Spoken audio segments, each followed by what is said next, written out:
Les decía a ustedes hace un instante, queridos amigos, que en esto del amor hay que verdaderamente especializarse también y poner el mismo empeño que ponemos en las cosas de los hombres.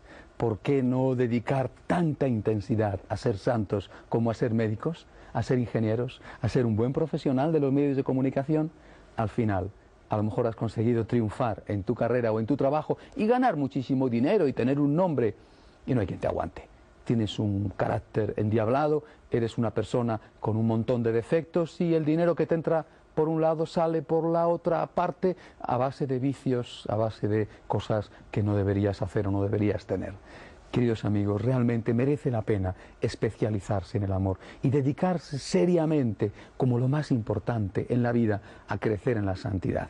¿Cómo hicieron esto la Santísima Virgen y San Francisco de Asís? Pues miren ustedes, por ejemplo, hablando de la Virgen, volviendo al tema del que ya me referí, la visita de María a Nuestra Señora, a su prima Santa Isabel, quiero pensar en esa Virgen María yendo hacia Einkaren y quiero pensar en ella realmente contenta. Yo no me imagino a la Virgen María bajando de Nazaret a Einkaren con las molestias del viaje, no me la imagino gruñendo, no me la imagino pensando para sus adentros, o quizá comentando a alguna otra persona de las que iban con ella en la caravana diciendo: estoy harta, esto ya no puede ser, siempre me toca a mí, soy la tonta del pueblo, ¿por qué no se ha buscado Dios a otra? Con lo bien que yo estaría en mi casa. Esa no es María, esa no fue la Santísima Virgen. Y sin embargo eso es lo que nosotros hacemos con tanta frecuencia. Con tanta frecuencia de nuestra boca salen palabras de queja. Cuando tenemos que hacer algo, con demasiada frecuencia, damos salida a nuestros verdaderos sentimientos a base de quejas. ¿Alguien se queja de que le haya tocado la lotería? ¿Alguien se queja de que un golpe de suerte le proporcionara un trabajo espléndido que quizá está por encima de sus propias posibilidades? ¿Alguien se queja cuando está, por ejemplo, enamorado o enamorada de que la persona que ella o que él ama sea también una persona que le corresponda? ¿Alguien se queja de haberse ido a enamorar del príncipe azul o de la princesa encantada y ser amada o amado por ellos? Nadie se queja de los golpes de suerte de la vida. Nadie se queja de tener quizá una familia rica o de vivir en un país magnífico con grandes capacidades que te brinda desde cultura a atenciones sociales. Nadie se queja. ¿Por qué quejarnos entonces del amor?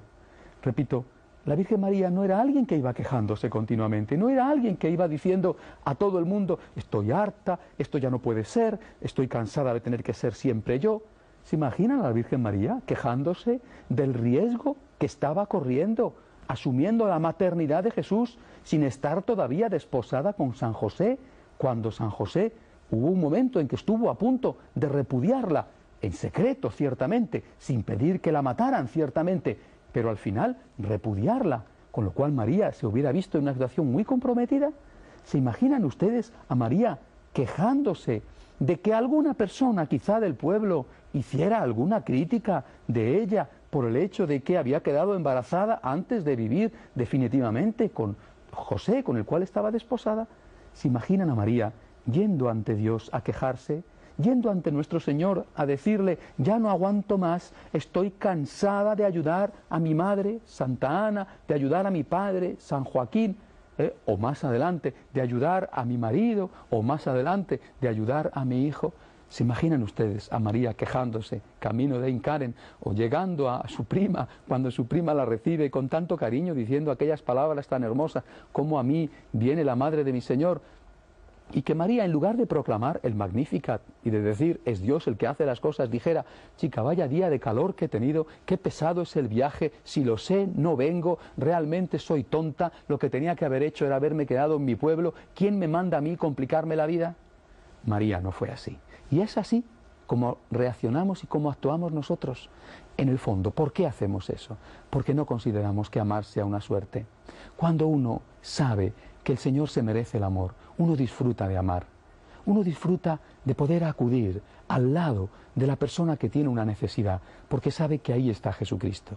Y al final de la jornada, cuando está realmente cansado, les aseguro que es algo que me pasa a mí con muchísima frecuencia, cuando me meto en la cama por la noche, que hay veces en que no puedo más del cansancio, siempre digo lo mismo: qué suerte tengo, qué suerte de haber podido amar, qué suerte de haber podido dar. Hay más dicha en dar que en recibir. Qué suerte, Señor, cuánto tengo que agradecerte el que tú me hayas dado luz y me hayas dado fuerza, el que tú me hayas hecho capaz de hacer el bien.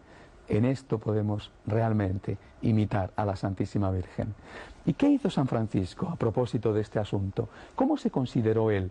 Ya saben ustedes, les he contado ya cómo después de aquel inicio, cuando el Señor le llama camino de una de las batallas y le hace comprender que hay más suerte, más dicha en servir al Señor que al criado, San Francisco empieza a seguir el camino del Señor. Le pregunta cuál es tu voluntad y Cristo le manifiesta en la ermita de San Damián que quiere que le ayude a reparar su casa, es decir, la iglesia. Y San Francisco se pone manos a la obra. Como era una persona realmente voluntariosa, decidida, que quizá no pensaba mucho en las consecuencias de sus actos, vendió las mejores telas de su padre para conseguir dinero y así poder reparar San Damián. El padre le armó un gran escándalo. En fin, San Francisco se desprende de todo y empieza a seguir al Señor en una absoluta pobreza. Ya no tenía nada, le da a su padre la parte de la herencia y se queda absolutamente sin nada. De hecho, el obispo de Asís, tuvo que darle un tabardo de jardinero para que pudiera cubrirse porque se había quedado realmente desnudo. San Francisco en ese momento, pobre como era, habiendo renunciado a una cuantiosa herencia, habiendo renunciado a una posición, habiendo renunciado a un apellido, a la posibilidad de hacer un matrimonio de fortuna, a la posibilidad de ser alguien en su ciudad. ¿Se consideró un desgraciado, San Francisco? ¿Se consideró un desgraciado cuando buscaba piedras en la ciudad de Asís para reparar la ermita de San Damián en ruinas? ¿Se consideraba un desgraciado, una persona que había estropeado su vida cuando iba mendigando un poco de comida, casa por casa, en esas mismas casas donde él antes había sido el invitado de honor y donde habían hecho fiestas costosísimas para homenajearle? Se consideraba un desgraciado cuando en su plato, en su escudilla, le ponían las sobras, quizá lo que ni siquiera los criados o los animales querían comer. Al contrario, San Francisco experimentó de verdad la suerte de amar. San Francisco experimentó la suerte de ser pobre, experimentó y vivió en completa radicalidad las bienaventuranzas. Aquello que el Señor dijo: dichoso tú cuando seas perseguido por mi causa, dichoso tú cuando hagas el bien, dichoso tú cuando perdones, dichoso tú cuando des limosna, dichoso tú cuando estés cansado al acabar el día porque te has dedicado a ayudar a los demás, dichoso tú cuando hayas renunciado a tantos planes espléndidos para estar al lado de las personas que sufren, dichoso tú cuando ames. Queridos amigos, estos son los mensajes de la Virgen María y de San Francisco. Y esto es lo que nosotros no debemos olvidar jamás. Dichoso tú, dichoso tú, dichoso tú, bienaventurado tú. Pero de verdad, nosotros creemos en las bienaventuranzas. Yo tengo la impresión de que, por el contrario, para nosotros la verdadera bienaventuranza es otra cosa. Para nosotros la verdadera bienaventuranza es experimentar la cuenta corriente llena en el banco, experimentar que somos aplaudidos por los hombres, experimentar que la gente nos hace reverencias en las calles, experimentar que tenemos un suelo firme en el cual asentarnos. Los santos no han hecho así. Ni la Virgen, ni San Francisco, ni los santos han hecho así.